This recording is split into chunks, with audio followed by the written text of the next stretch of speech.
우리 각 사람에게 하나님께서는 생명의 빛을 비추셔서 우리로 하여금 하나님의 나라를 소망하게 하시고 바라보게 하시고 그곳을 향하여 가게 하심을 감사드립니다. 우리가 때때로 이 땅에서 많은 일들을 겪으며 좌절하고 슬퍼하지만 예수 그리스도로 말미암는 생명이 우리에게 무엇인지를 기억할 수 있도록 도와주시옵소서. 오늘 드리는 예배를 받아주시고 우리로 말미암아 한없이 기뻐하시는 하나님의 기쁘심이 우리 마음 안에 충만케 하여 주시옵소서. 예수님 이름으로 기도드리옵나이다. 아멘. 아멘. 오늘 말씀 시편 16편 8절부터 11절 말씀 보겠습니다.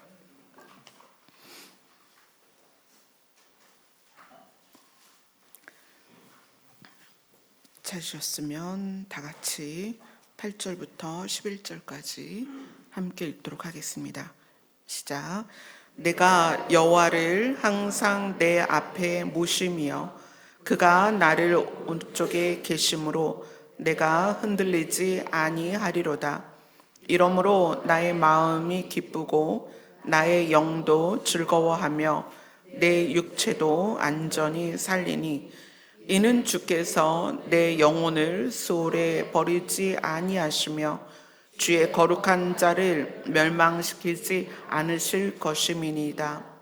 주께서 생명의 길을 내게 보이시리니 주의 앞에는 충만한 기쁨이 있고 주의 오른쪽에는 영원한 즐거움이 있나이다. 아멘. 여러분 각자 신앙생활 하면서 그 성경 구절 안에 늘 갈등이 되는 구절이 아마 여러분하고 이제 여러분의 가치와 상충되는 그런 성경 구절이 좀 있을 거예요. 저는 신앙생활 하면서 뭐가 제일 제 마음에 힘들었냐면 데살로니가전서 5장 16절에 보면 항상 기뻐하라 이렇게 나와 있어요. 항상 기뻐하라. 그 다음에 이제 항상 기뻐하라, 쉬지 말고 기도하라, 범사에 감사하라 해서 쉬지 말고 기도하는 건 되겠더라고요. 그냥 늘 마음으로도 기도하고 새벽에도 기도하고 밤에도 기도하고 그건 하겠어요. 그리고 범사에 감사해라. 뭐 감사하는 마음도 가질 수 있겠어요. 그런데 기쁨은 솟아나야 돼요. 내 안에서. 이거는 마인드 컨트롤로 기뻐해야지 하고 한다고 되는 게 아니에요. 감사는 내가 노력할 수는 있어요. 근데 기쁨은 아니더라고요. 그래서 이 신앙생활의 그 긴 여정 동안에 제가 제일 힘들었던 게 항상 기뻐하는 거였어요. 어떻게 기뻐하지? 그러니까 일단 우리는 이제 1인칭 시점에서 저는 몸이 많이 아팠었어요. 우리 인체에서 가장 큰 관절이 고관절이죠. 고관절 양쪽이 다 염증이 있어서 고관절 이식을 하지 않으면 걸을 수 없다고 그랬어요. 그래서 아이들 둘을 낳고도 병원에서 빨리빨리 퇴원을 못했어요. 걷지를 못하니까 아이 낳고도 병원에서 좀 오래 있었고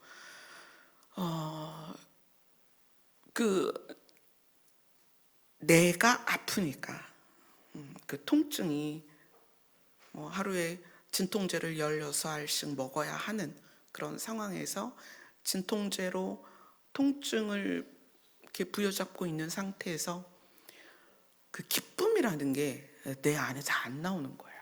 근데 몸만 아픈 게 아니죠. 내 시점, 1인칭 시점에서 나는 너무 가난한 거예요. 어릴 때부터 늘 가난했어요. 일시적으로 부모님이 사업하면서 잘 될 때도 있었고 집을 질 때도 있었지만 또 사업이 망하시고 집을 팔아서 빚을 다 갚으시고 이러면서 부모님과의 저와의 겹쳐있는 여정은 늘 가난했어요. 그리고 아버지께서 신학을 하시면서 개척하실 때 제가 중학교 2학년이었어요. 그때는 곰표 밀가루 20kg짜리를 사면 일주일 내내 밀가루로 수제비를 해 먹었어요. 그러니까 수제비가 물리면 칼국수를 해 먹고, 칼국수가 물리면 수제비를 해 먹고, 그랬어요. 계속. 그러니까 1인칭 시점에서 나는이라고 생각할 때, 나는 가난하고 나는 아프고. 근데 또 여기 이제 우리 학생들도 있고 청년들도 있는데, 나는 특출나게 잘하는 게 없는 거예요.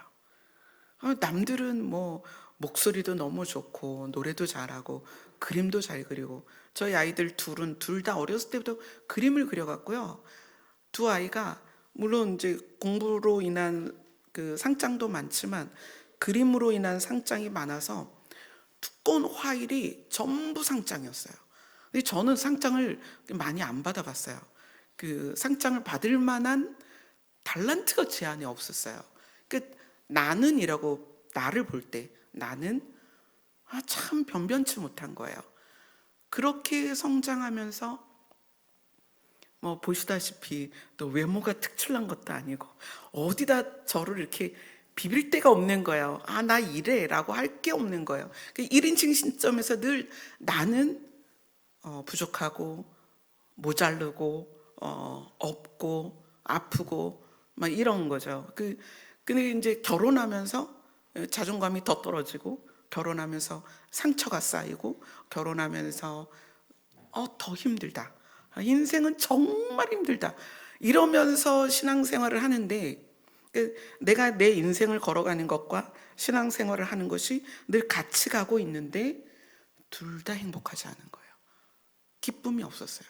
그래서 이 기쁨이라는 것이 그 말씀에서 말하는 항상 기뻐해라라는 것이 도무지 제 안에서 고백되어지지 않는, 그러니까 진심으로 고백되어지지 않는 그것이 기쁨이었다. 내 안에서 솟아나지 않는 기쁨. 그저께인가요? 찬미랑 이제 새벽 내내 이야기를 하다가 찬미가 그런 얘기를 해요. 제 인생에 있어서 이제 찬미랑 겹치는 부분이 31년이잖아요. 그죠? 31년의 시간을 찬미와 제가 겹쳐왔는데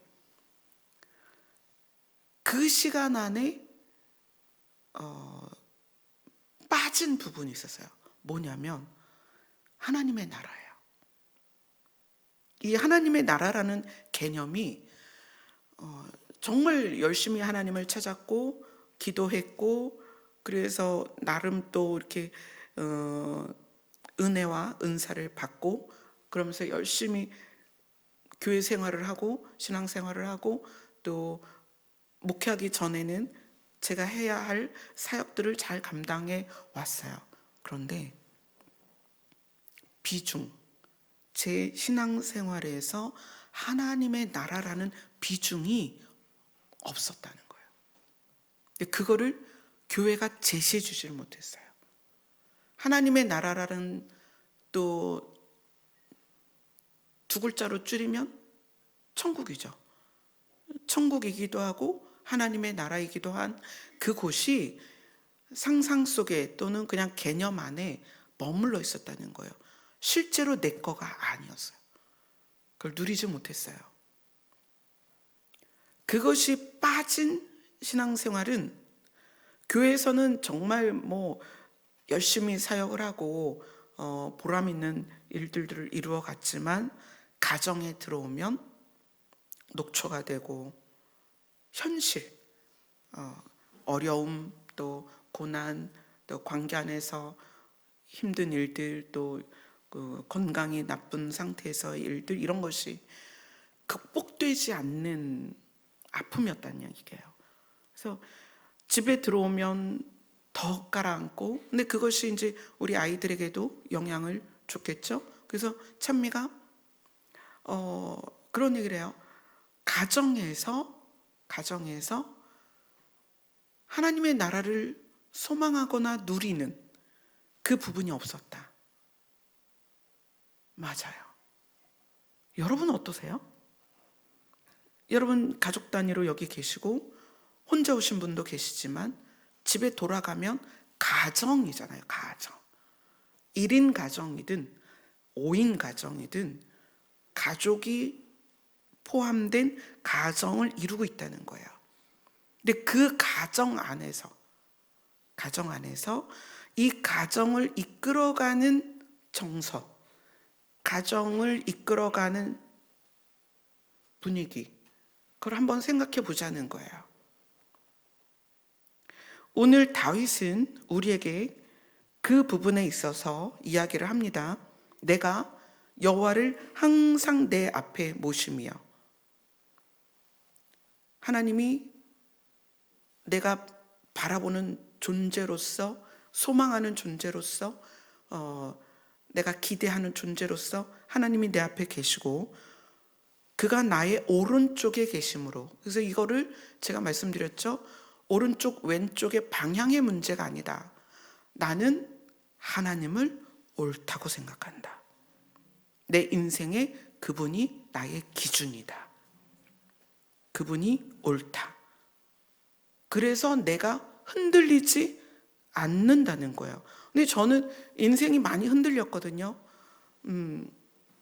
아픔이나 뭐 가난이나 어떤 이제 그 부부와의 문제라든가 시댁과의 문제라든가 이런 데서 저는 늘 흔들렸어요.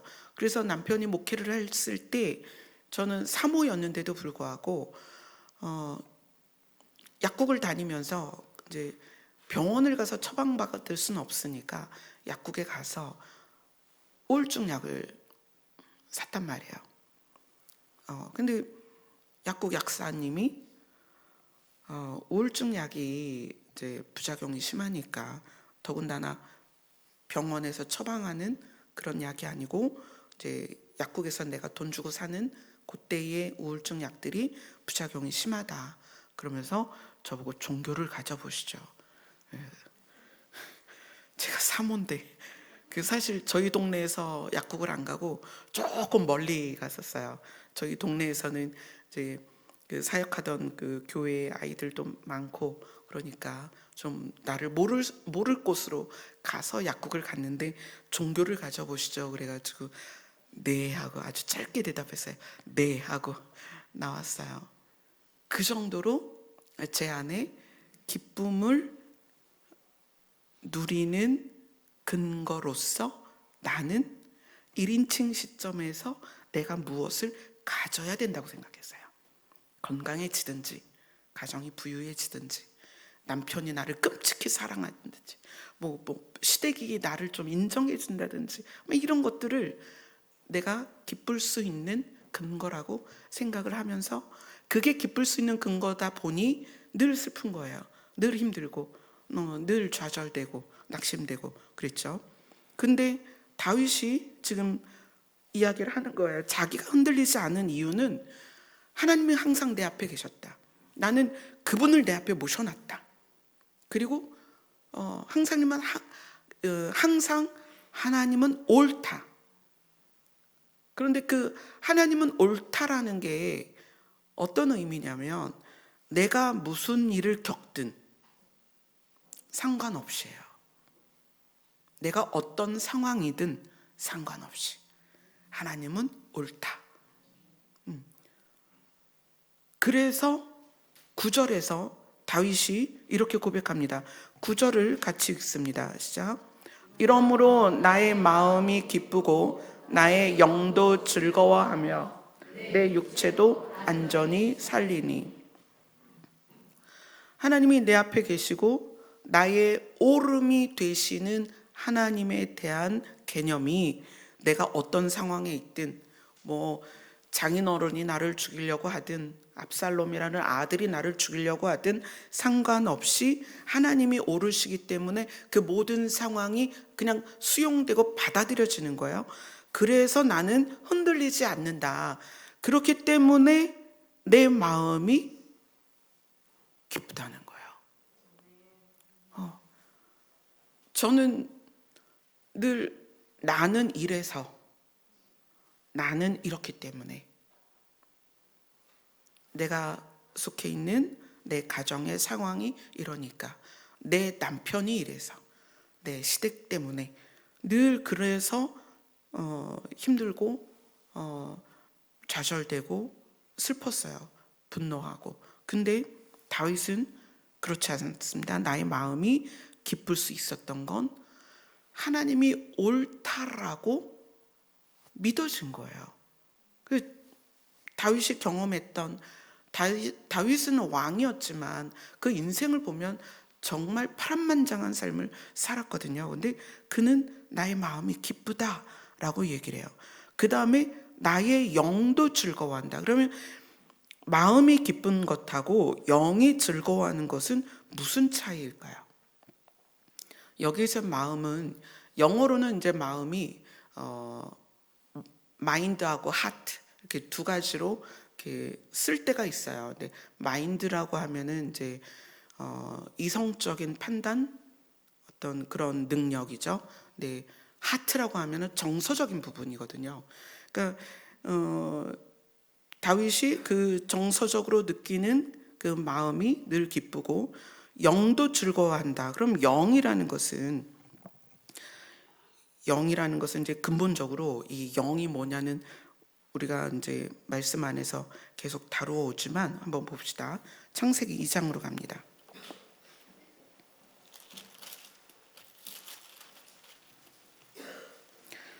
창세기 2장 7절.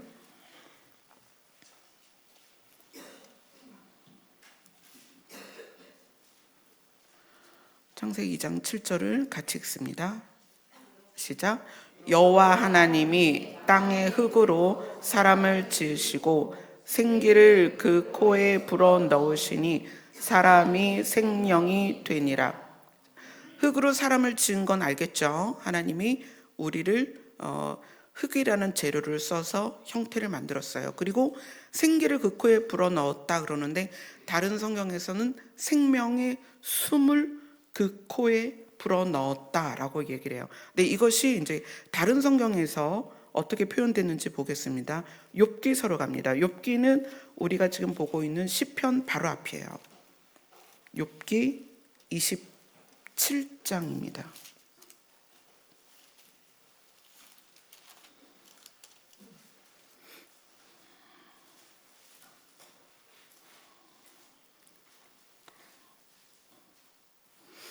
(27장) 3절을 읽겠습니다. 욥기 27장 3절 같이 읽습니다. 시작. 나의 호흡이 아직 내 속에 완전히 있고 하나님의 숨결이 아직도 내 코에 있느니라. 자, 좀 이거는 그 생명을 바라보는 데 있어서 우리가 오늘 이제 제목이 생명을 재해석하라인데, 생명에 있어서 두 가지로 접근한 거예요. 지금 우리가 읽은 욥기서 27장 3절은 나의 호흡이 이제 다른 말로는 숨이거든요. 나의 숨이 아직 내 속에 완전히 있고, 이 부분은 육체의 생명이에요. 나의 호흡이 아직 내 속에 완전히 있고, 나의 숨이 아직 내 속에 완전히 있고, 그러니까 내가 아직 숨쉬고 있다는 거죠. 그리고 하나님의 숨결이 아직도 내 코에 있느니라. 하나님이 창세기에서 사람에게 그 코에 뭘 불어넣었다? 생기를 불어넣었다. 근데 그 생기가 생명의 숨이다. 그런데 그 생명의 숨이 여기에서는 하나님의 숨결, 이렇게 얘기해요. 하나님의 숨결이 아직도 내 코에 있다. 그러니까 육체로 숨을 쉬는 호흡과 구별된 거예요. 이거는 좀 다른 의미예요. 그래서 하나님의 숨결이, 다른 성경에서는 하나님의 영이 아직도 내 코에 있다, 이렇게 얘기를 해요. 그러니까 육체의 호흡과 하나님의 영이 우리를 생명이 되게 한 그 영이 아직도 내 안에 있다. 그래서 우리의 생명은 두 개로 접근을 해야 됩니다. 호흡, 우리가 육체로서 숨을 쉬는 걸 말하는 거예요. 그리고 하나님의 영, 하나님의 숨결이 아직도 내 코에 있다라는 것은 창세기에서 말하는 우리를 생명이 되게 한 하나님의 영의 조각이라는 거예요. 그래서 우리가 생명이라고 부를 때에 생명에 대한 이미지, 내가 아직 살아있어. 그 살아있음은 육체와 영을 동시에 생각해야 된다는 거예요. 자, 욥기서 33장으로 갑니다.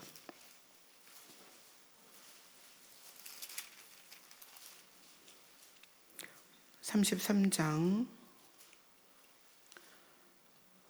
4절 같이 읽습니다. 33장 4절입니다. 시작. 하나님의 영이 나를 지으셨고 전능자의 기운이 나를 살리시느니라. 하나님은 영이시고 신이시죠. 신이 나를 만드셨고 그 다음에 전능자의 기운, 이것을 다른 성경에서는 전능자의 숨이에요. 숨이 나를 살리셨다. 이것은 나에게 생명을 주셨다. 전능자의 숨이 내게 생명을 주셨다. 그래서 이 욥기서를 통해서도 그렇지만 창세기와 욥기서를 합쳐서 우리가 생각해 볼 때 우리가 생명이라고 말하는 접근하는 그 방식이 원래는 대부분은 다 한 루트예요. 그냥 육체의 생명의 대부분은 비중을 많이 가지고 있고 영으로 살아있는 것에 대해서는 크게 생각을 못하고 있다는 거예요. 근데 욥기서는 두 가지 방면에서 육으로 살아있는 것과 영으로 살아있는 것에 대한 접근을 우리에게 보여주고 있습니다. 자, 다시 본문으로 가서 그러면 본문 시편 16편 9절에서 나의 영도 즐거워한다는 것은 하나님의 숨의 조각, 하나님의 영의 조각이 내 안에 들어와서 그것이 내 영이다라고 우리가 말하는 거예요. 그 영이 즐거워한다는 거예요. 내 마음이 기뻐하는 것도 있고 하나님의 그 숨의 조각, 하나님의 영의 조각이 내 안에 들어와 있는데 그거는 이제 내 영이죠. 근데 내 영이 즐거워한다. 그리고 그 다음에 내 육체도 안전히 살리니. 여기서 내 육체도 안전히 살리니에서 이 안전히 산다는 것은 어떤 사고나 사건이 없는 안전을 말하는 게 아니에요. 여기에서의 안전은 마음과 영이 하나님을 옳다 믿으면서 그 하나님이 우리에 대하여 하실 것에 대한 소망 때문에 내 육체가 평안을 누리는 상태를 말하는 거예요. 환경이 바뀌거나 또는 전능성에 의하여 뭔가 잘 돼서 안전히 사는 것이 아니고 또 사건과 사고가 없어서 안전한 게 아니라 소망 중에 하나님이 내 앞에 계셔서 그분이 무엇을 뜻하는지를 알고 거기에 내 소망을 두기 때문에 내가 이 땅을 사는 것에 대해서 연연하지 않아서 안식을 누리는 것을 말하고 있습니다. 자, 하나님이 내 앞에 계시고 그리고 하나님이 나의 오름이다. 하나님은 나의 기준이다. 그래서 내 마음도 기쁘고 영도 즐거워하고 육체도 그 소망 중에 안식을 누리는데 왜?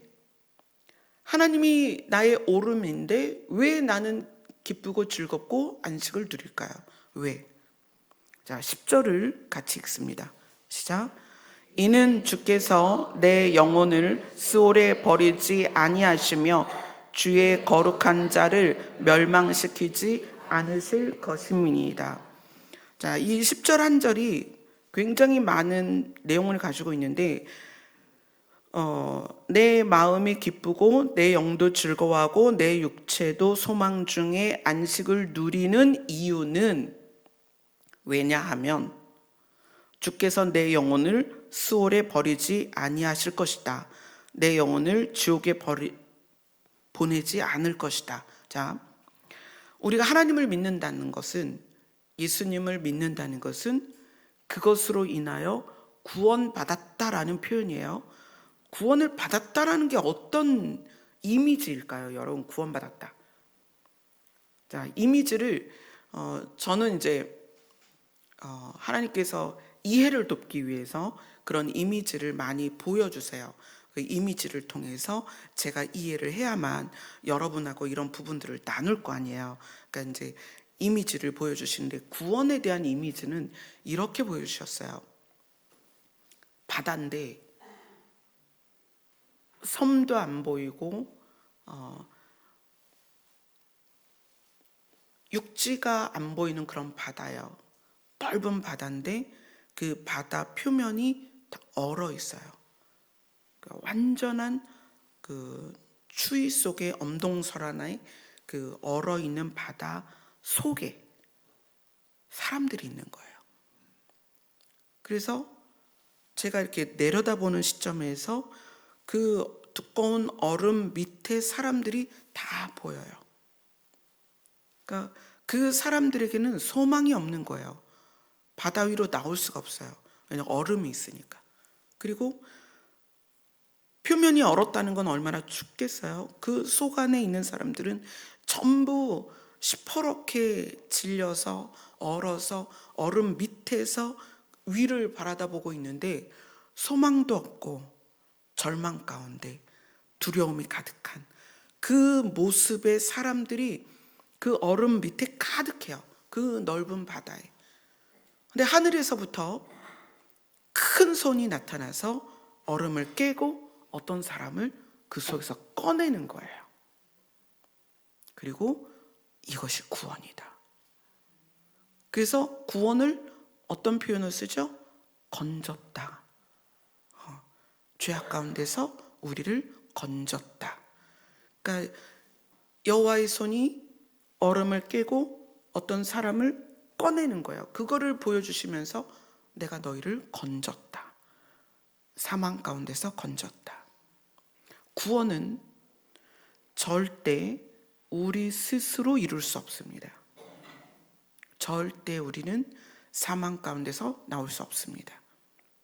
규칙, 죽고 태어나고 죽고 태어나고, 이 룰 안에서 이것을 바꾸거나 거기에서 우리 스스로 살아나올 수 없는 존재라는 거예요. 그리고 그 바다는 우리의 죄악입니다.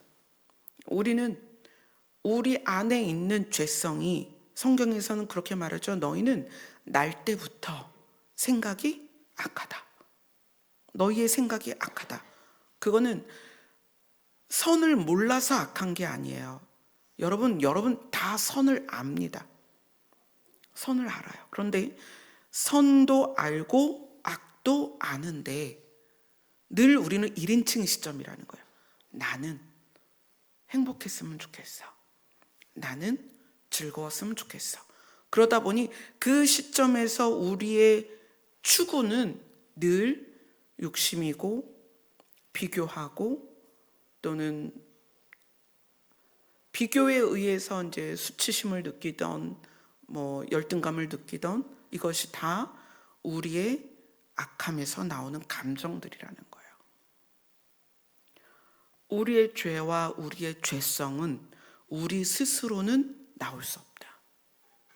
우리가 얼마나 수련을 하면 죄를 짓지 않을까요? 얼마나 우리가 수련을 하면 우리의 죄성을 우리가 다스릴 수 있을까요? 그럴 수 없다는 거예요. 그래서 우리가 어제 금요일 날 스가랴서 마무리하면서 하나님께서 그렇게 말씀하셨어요. 기다려라. 내가 희생 제물을 준비할 것이다. 무엇 때문에? 우리의 죄 때문에.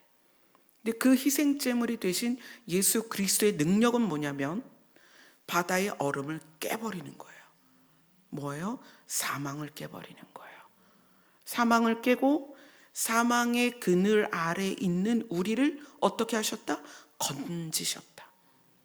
여러분, 구원의 의미는 여러분이 그런 이미지를 좀 가지고 계셨으면 좋겠어요. 구원받았다, 우리를 건지셨다. 이거는 우리로서는, 인간으로서는 절대 할 수 없는 영역이다. 죄와 사망에서 우리를 건지신 것이 구원입니다. 자, 10절에서 이는 주께서 내 영혼을 스올에 버리지 아니하시며, 이것은 우리를 죄와 사망 가운데 그대로 두시지 않겠다는 거예요. 하나님께서 우리를 건지실 거라는 거예요. 살리실 거라는 거예요. 죄와 사망 가운데서 우리를 건지실 것이고, 그리고 그 다음에 주의 거룩한 자를 멸망시키지 않으실 것입니다. 이거는 우리가 지금 생명에 대해서 육체의 생명과 영의 이 두 가지로 생명을 봐야 된다 그랬는데, 이 10절이 그거예요. 우리를 죄와 사망에서 건지는 것은 육의 멸망을, 육체의 멸망을 이루는 것이 죄와 사망이기 때문에 그 육체의 멸망에서 우리를 건지신다는 거예요. 그 다음에 또 주의 거룩한 자를 멸망시키지 않으실 것이면은, 다른 성경에서 이렇게 표현하고 있어요. 주의 거룩한 자가 썩음을 당하지 아니할 것이다. 이것은 우리가 우리의 육체에 대해서 지금까지는 죽으면 썩는다. 그래서 지금은 거의 돌아가신 분들을 어떻게 해요? 화장을 하죠. 화장을 해서 뼈가루를 만들어서 그 가루를 납골당에 안치를 한다든지 그렇게 해요. 육체 자체에 대한 소망이 아예 없어요. 그런데 구원은 육체도 완전해진다는 거예요. 구원은 이 영적인 개념에서만 내 안에 있는 영이 지옥으로 가지 아니하고 건짐을 받아서, 죄와 사망을 이기고 건짐을 받아서 천국 간다는 그 개념을 뛰어넘는다는 거예요. 구원은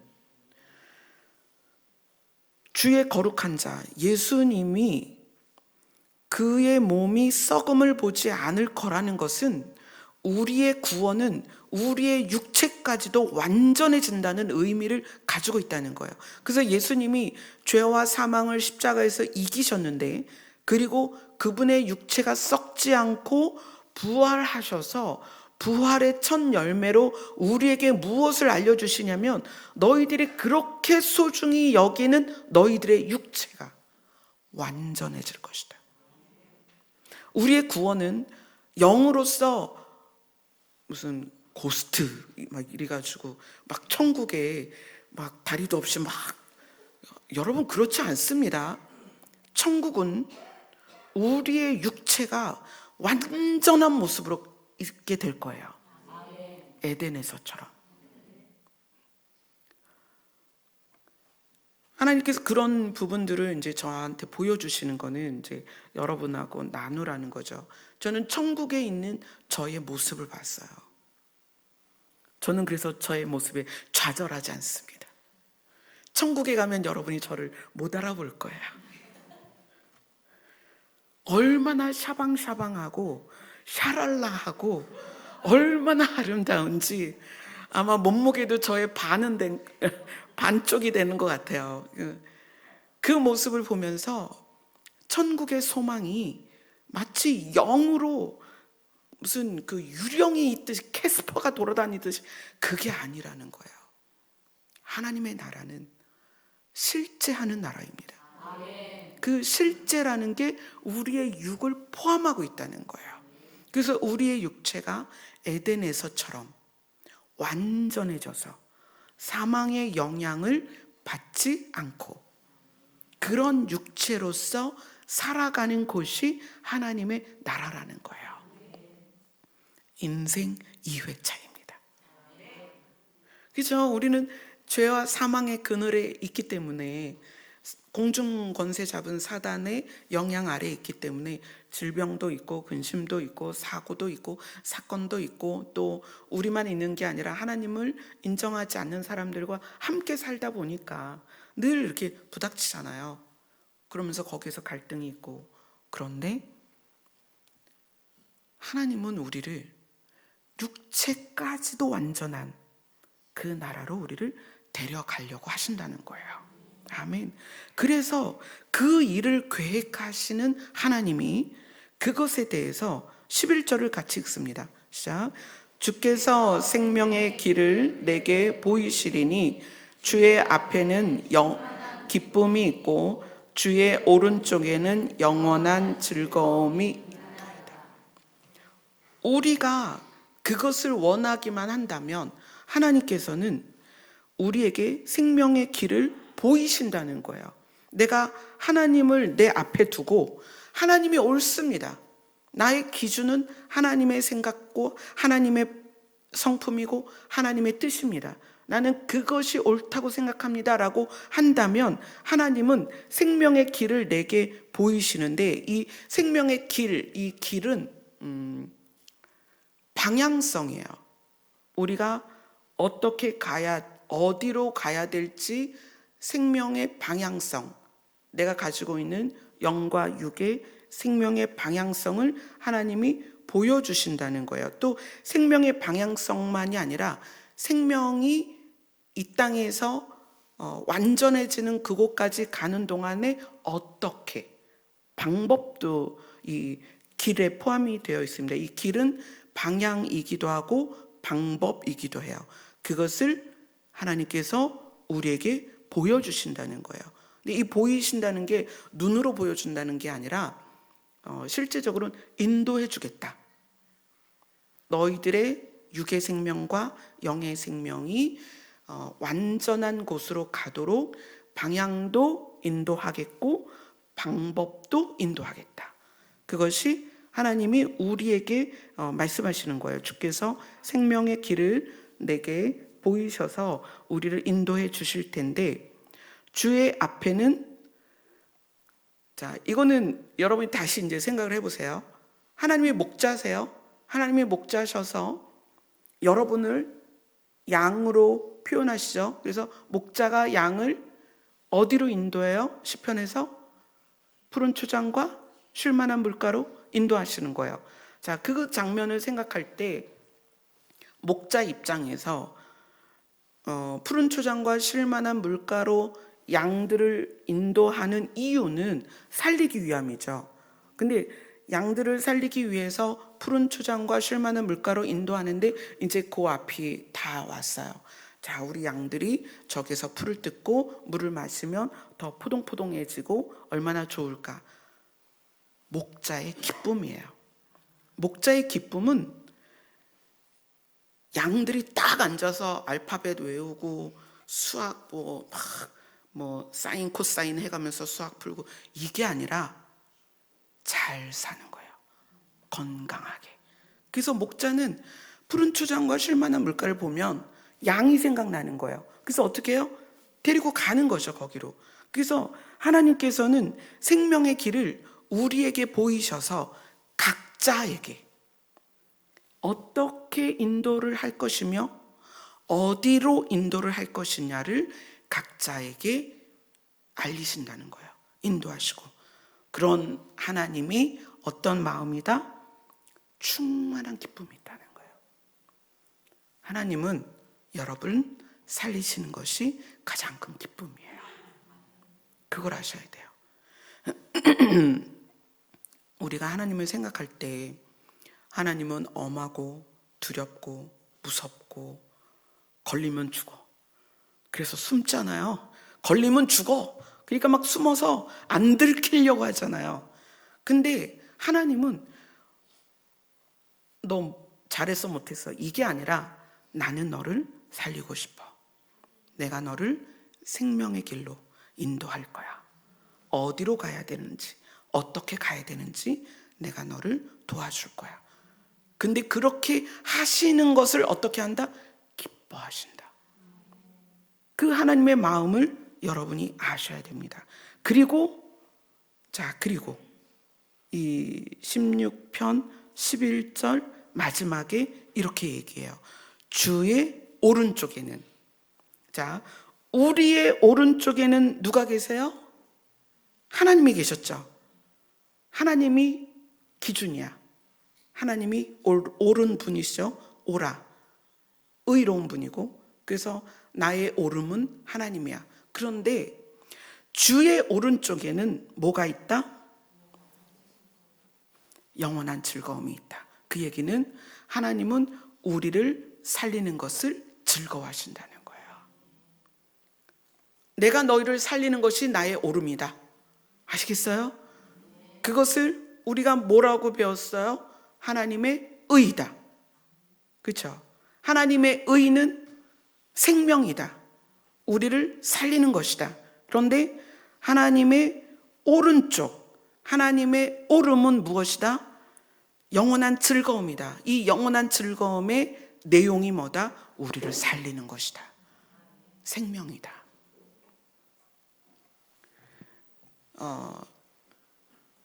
여러분이 이제 매미를 소리로 많이 들으셨죠? 여름 되면 매미가 엄청 오는데, 매미가 나무에서 사는 기간은 짧으면 일주일, 길면 한 달, 그거밖에 못 살아요. 그러면 매미가 그 기간을 살면서 나뭇가지에다가 알을 낳아요. 그러니까 매미가 알을 낳아요. 그럼 그 알에서 이제 애벌레가 나오겠죠? 벌레가 나오면, 매미를 벌레라고 그러면 이상하네요. 거기서 애벌레가 나와요. 그 약간 연두색 애벌레가 나오는데, 나와서 얘네가 뭘 하냐면 나무 밑으로 내려와요. 나무를 타고 쭉 내려와서 그 애벌레가 뭘 하냐면 그 자기가 태어난 나무를 타고 내려와서 나무의 뿌리까지 가요. 뭐 하려고 갈까요? 뿌리를 뚫어서 즙을 빨아먹으며 살아요, 애벌레는. 그런데 그 애벌레가 그 나무 뿌리를 빵꾸내서 즙을 빨아먹으면서 얼마를 사냐면 보통은 한 7년 살아요. 길게는 17년까지 삽니다. 그 17년까지 애벌레로 살아요. 자, 그리고 이제 얘가 나중에 그 나무 위로 다시 기어오르죠. 기어오르고 탈피를 해요. 그 애벌레가 가지고 있던 껍질을 탈피를 하고 거기에서 성충이 되는 매미가 나오는 거예요. 이제 어느 날 사마귀가 나무 밑에서 놀다가 애벌레를 만나요. 막 땅을 팠더니 꼼지락꼼지락 하는 게 있어요. 애벌레를 만나요. 자, 사마귀가 물어요. 넌 누구냐? 그랬더니 얘가 고민을 하는 거예요. 내가 누굴까? 넌 누구냐? 애벌레가 고민하는 거예요. 난 누굴까? 모르겠는 거예요. 자기 정체성을 모르니까 꼼지락거리면서 나무 뿌리에 즙을 빨아먹으면서 고민을 하는 거예요. 그래서 옆에 애벌레한테 물어보는 거예요. 넌 누구냐? 그러니까 얘도 모르겠다는 거야. 이제 7년이 지나고 어떤 놈은 17년이 지났어요.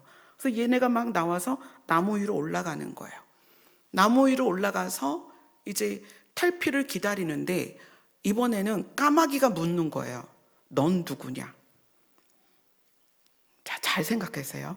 까마귀가 물어요. 넌 누구냐? 그러니까 얘가 탈피를 기다리면서 생각하는 거예요. 난 누구지?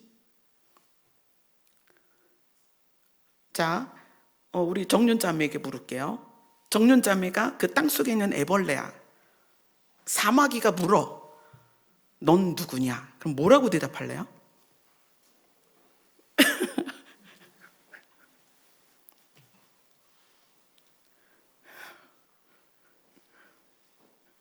그렇지. 난 매미야 라고 대답해야죠. 그죠? 근데 이 애벌레가 난 누군지 모르겠는 거야. 다리도 없고 눈알도 없고 나는 뭔지 모르겠는 거야. 그래서 난 누군지 모르겠다 그러고 싹 죽어버리면 매미가 나와요, 안 나와요? 못 나오죠. 자, 이제 이 매미가 탈피를 하기 위해서 나무 위로 올라가는데 그때 모습 본 적 있으세요, 여러분? 없으시죠? 탈피하기 전 모습은 정말 징그럽게 생겼어요. 근데 그 탈피하기 전 모습은 사실은 다리도 있고요. 모양이 있는데 날개는 없어요. 그리고 연한 황토 색깔의 껍데기 안에 매미 성충이 들어있단 말이에요. 자, 그 껍데기로 이렇게 붙어 있다가 이렇게 가르고 나오거든요. 이 등에서 나와요. 저는 이제 아이들하고 시골에서 그 모습을 촬영도 하고 봤는데, 이게 갈라지기 전에 이 안에 들어있는 애가 나올 준비를 해야 돼. 이제 팔다리를 빼고 날개도 빼야 되기 때문에 준비를 해야 되는데, 그때는 이제 까마귀가 묻는 거죠. 넌 누구냐? 자, 기용 형제, 지금 탈피하려고 있어. 매달렸어, 나무에. 까마귀가 물어요. 넌 누구냐? 뱀이죠. 여러분, 하나님은 우리를 생명의 길로 인도하셔서 방향과 방법을 우리에게 알려주셔서 쭉 인도하세요. 그러니까 하나님의 나라까지 우리가 가는 과정이 우리의 인생이라는 거예요. 근데 우리는 사마귀하고 까마귀를 맨날 만나요. 넌 누구냐? 근데 아직 날개도 없고 다리도 안 나왔고 눈알도 없고 이게 매미 소리도 안 나니까 내가 누군지 모르는 거야. 모르겠는데요. 거봐, 너 누군지 모르지? 그러면 이제 거기서 좌절해서 난 누굴까? 그게 뭐예요? 나는 구원받았나? 여러분, 사마귀하고 까마귀 같은 질문이 우리에게 늘 있습니다. 그런데 생각해 보세요. 구원을 생각해 보세요. 우리가 우리의 힘으로 구원을 받을 수 있다, 없다? 없다. 우리의 힘으로는 절대 구원을 받을 수 없다. 그래서 하나님께서는 희생 제물을 준비하신 거예요. 그리고 우리를 그 희생 제물로 죄 값을 치르셔서 우리를 살리셨단 말이에요. 그렇죠? 우리를 살리셨어요. 하나님께서 그 죄와 사망을 뚫고 우리를 건지셨단 말이에요. 자, 그랬을 때 우리의 모습은 아직 갖춰지지 않았어요. 아직도 파랗게 질려 있고 물이 질질 나오고 제대로 옴짝달싹도 못하는 그런 상태로 죄와 사망에서 하나님이 우리를 건지셨어요.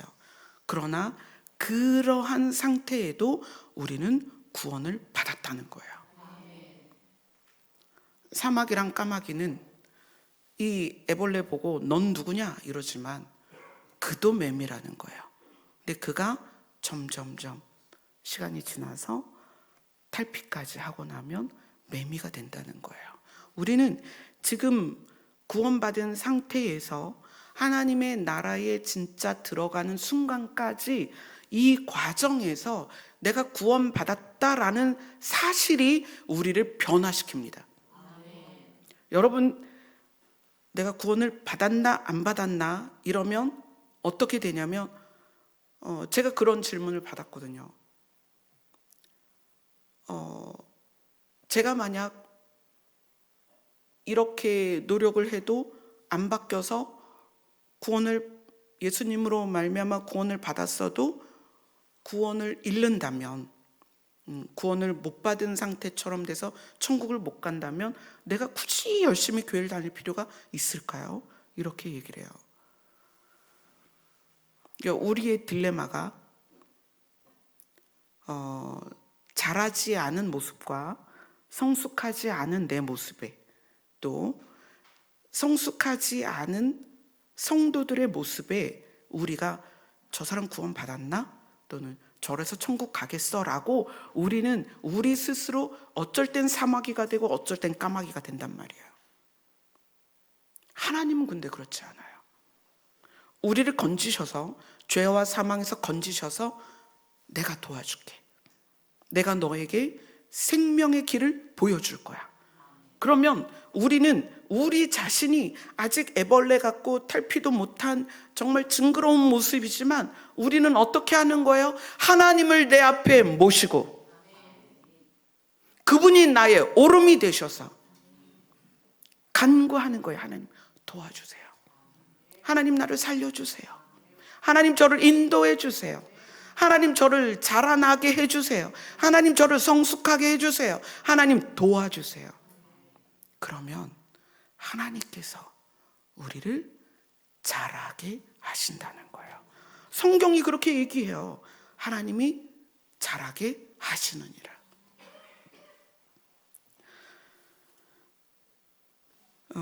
계시록 4장 1절로 갑니다.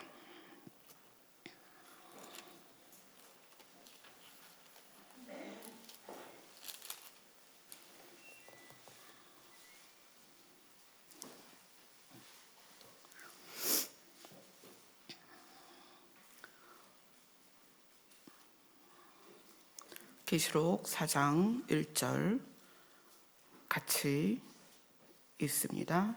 시작. 2일 후에 내가 보니 하늘에 열린 문이 있는데 내가 들은 바 처음에 내게 말하던 나팔 소리 같은 그 음성이 이르되 이리로 올라오라. 이후에 마땅히 일어날 일들을 내가 내게 보이리라 하시더라. 이번 주 중에 하나님께서 그 하나님의 마음을 드러내시는데, 나는 너희들에게 이런 마음이다. 어떤 마음이냐면 하늘의 문을 닫을 수가 없다는 거예요. 나는 너희들이 이 문을 통과했으면 좋겠다. 나는 너희들이 이곳으로 들어왔으면 좋겠다. 그래서 내가 문을 닫을 수가 없다. 이것이 누구의 마음이에요? 아버지의 마음이에요. 탕자를 향하여 그 아버지가. 그렇게 나오죠. 성경에. 상고가 먼데. 그러니까 아들이 오겠다고 약속한 것도 아니고, 온다고 기별을 받은 것도 아니고, 보이지도 않는 그 거리에서 아버지가 기다리고 있는 거예요. 누구를?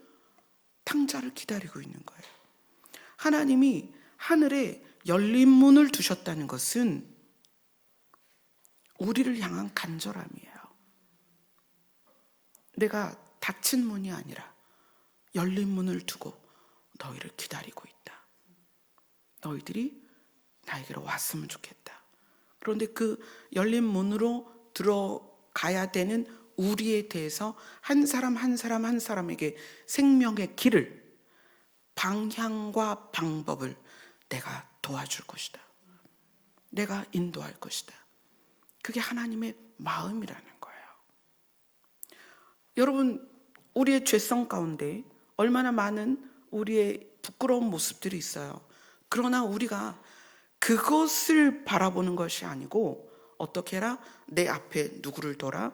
하나님을 두고 그분을 바라보는 거예요. 내가 아직 애벌레 같고 알도 깨어나오지 못한 그 알 속에 들어있는 애벌레일 수도 있죠. 땅 속에 17년 된 애벌레일 수도 있어요. 이제 나무를 기어오르는 탈피 못한 매미일 수도 있어요. 그러나 그런 우리가 구원을 받았다면 이제는 뭘 하자? 하나님을 앞에 두고, 하나님을 앞에 모셔두고, 하나님, 제 꼬라지는 이렇지만 하나님이 저를 인도해 주세요. 도와주세요. 그러면 하나님께서 우리에게 생명의 방향과 방법을 인도해 주시겠다는 거예요. 아멘. 그런데 하나님의 나라는 영만 돌아다니는 곳이 아닙니다. 우리의 육체가 완전해져서 그곳에서 내 육체와 내 영이 완전한 상태로 사는 곳이라는 거예요. 그래서 그렇게 얘기하잖아요. 사자가 친구가 되고, 독사굴에 손을 넣는데 독사가 물어요, 안 물어요? 안 물어요. 독도 없어요. 너무 예쁜 뱀이 나와서 우리랑 노는 거예요. 어린 양과 사자가 같이 논다는 거예요. 완전한 생명으로 우리가 누릴 곳이 하나님의 나라라는 거예요. 그래서 오늘 데살로니가전서 5장으로 갑니다.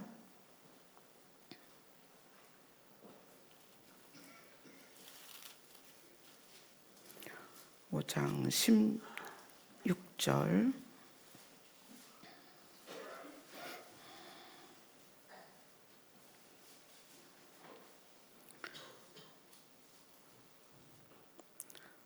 데살로니가 5장 16절 한 절을 크게 읽습니다. 시작. 항상 기뻐하라.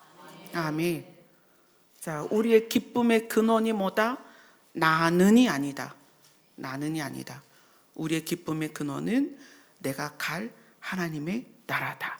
아멘. 또 마태복음으로 갑니다. 마태복음 5장.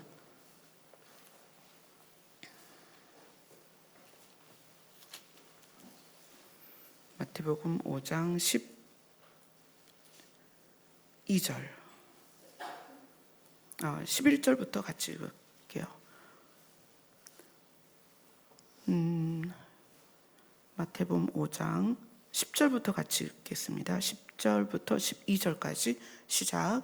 의를 위하여 박해를 받은 자는 복이 있나니 천국이 그들의 것임이라. 나로 말미암아 너희를 욕하고 박해하고 거짓으로 너희를 거슬러 모든 악한 말을 할 때에는 너희에게 복이 있나니 기뻐하고 즐거워하라. 하늘에서 너희의 상이 큼이라. 너희 전에 있던 선지자들도 이같이 박해하였느니라. 의를 위하여. 하나님의 의는 생명입니다. 하나님의 의를 위하여, 생명을 위하여 박해를 받은 자는 복이 있나니 무엇이?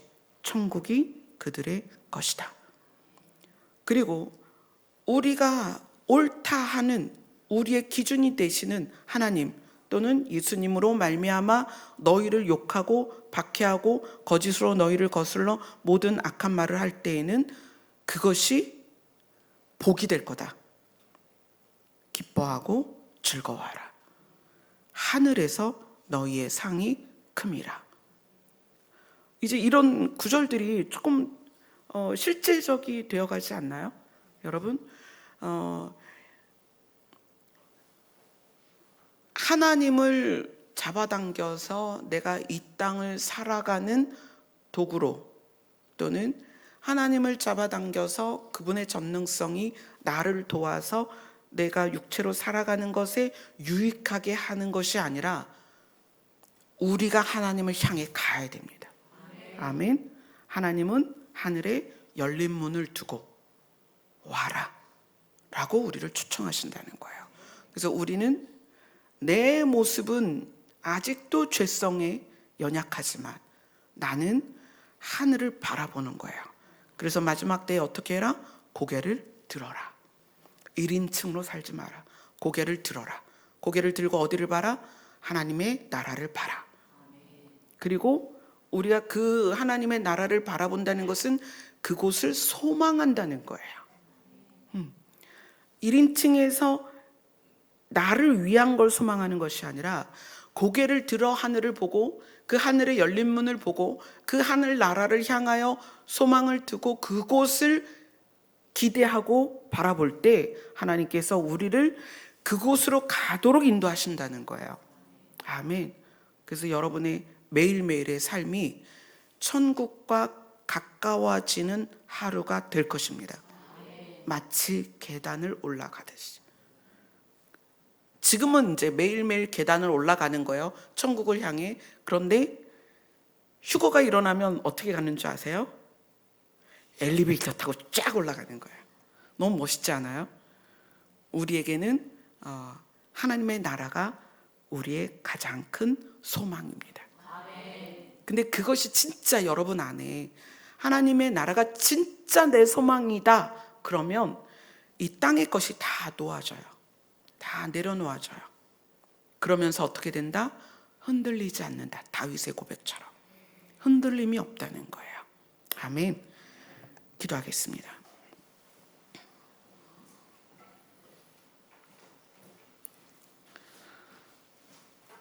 우리는 우리의 육체에 속한 생명이 우리에게 가장 중요한 부분이었습니다.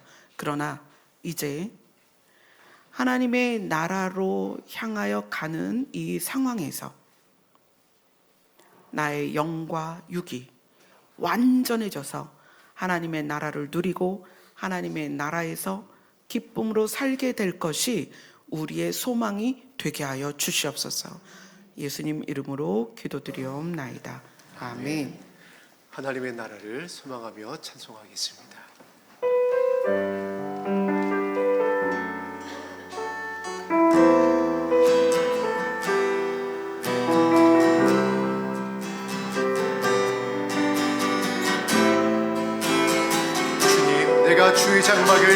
사모합니다. 주님 내가 주의 장막을 사모합니다.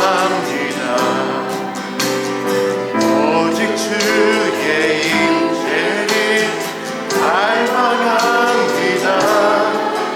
주의 집에서 내 하루가 다른 곳의 첫날보다 오르니 주 사랑 안에 머물러 사랑 노래합니다. 주님 내가 주의 장막을 주님 내가 주의 장막을 사모합니다.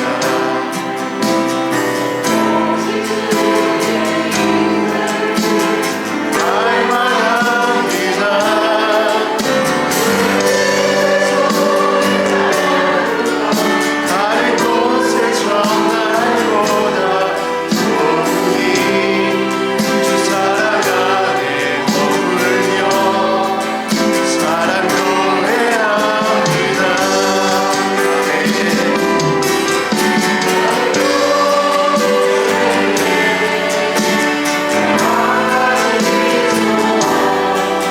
주의 아름다운 신보며 사랑 노래하는 것 나의 원 되신 주님의 얼굴 구하며 주 사랑 안에 머물러 다시 한번 고백합니다. 주님 내가 주의 장막을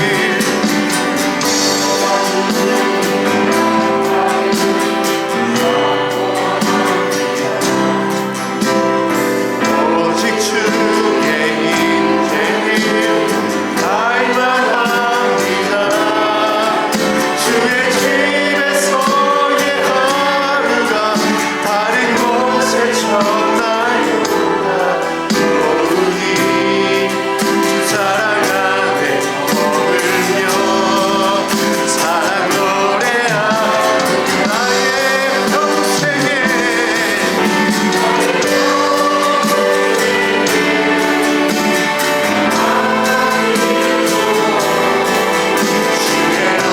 아름다운 신보며 사랑 노래하는 것 나의 원 되신 주님의 얼굴 구하며 주 사랑 안에 머물러 사랑 노래 나의 평생에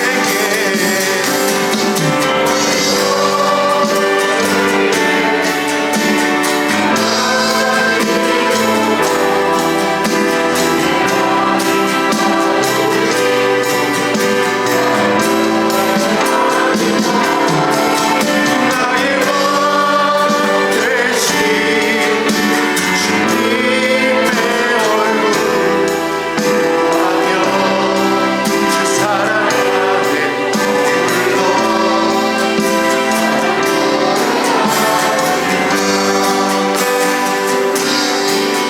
나의 원 되신 주님의 얼굴 구하며 주 사랑 안에 머물러 사랑 노래합니다.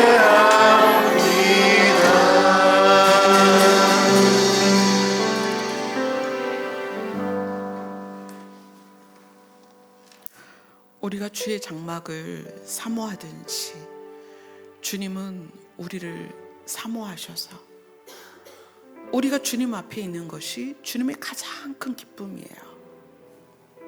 우리는 뭔가 해서 주님을 기쁘게 하려고 하지만 하나님은 우리에 대해서 내가 살아있고 그래서 하나님의 나라를 향하여 가겠다고 하는 우리의 마음을 보실 때 하나님은 그게 기쁨이고 즐거움이라는 거예요.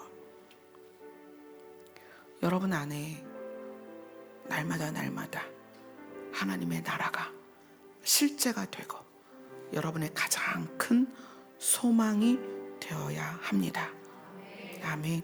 하나님께서는 그걸 여러분이 원할 때, 하나님의 나라를 소망하고 그것을 기대하고 그것을 바라볼 때 그 길을 인도하실 것입니다.